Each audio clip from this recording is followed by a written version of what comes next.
samedi 30 avril de rencontrer Dominique Sylvain, de la rencontrer à Chalon-sur-Saône, qu'elle fasse le déplacement avec une personne de la maison d'édition pour rencontrer le public chalonnais.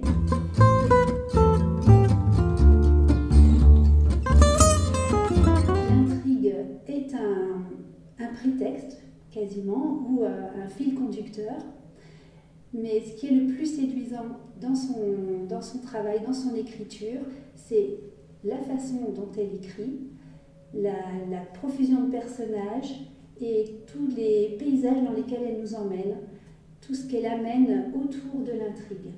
On passe d'un quartier parisien multiculturel et très vivant, très populaire, coloré, à des problématiques plus graves qui sont complètement en prise avec l'actualité.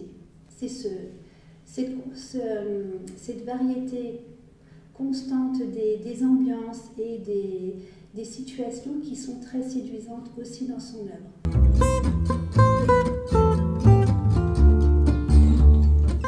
Le titre qui m'a le plus séduite et qui m'a fait choisir d'animer le groupe de Dominique Sylvain, c'est Baka, son premier tout simplement, qui se situe au Japon, et j'ai appris par la suite que c'est le titre qui lui a permis d'entrer en écriture.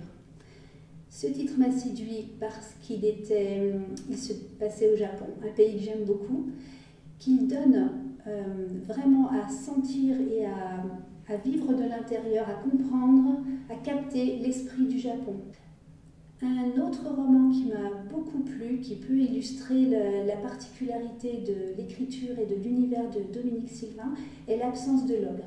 L'absence de l'ogre se situe quasiment exclusivement tout au long du roman dans un quartier parisien, en particulier dans un très beau bâtiment ancien, au cœur de Paris, qui abrite entre quatre murs un jardin magnifique, historique, qui a été constitué par un botaniste explorateur du XVIIIe siècle. Et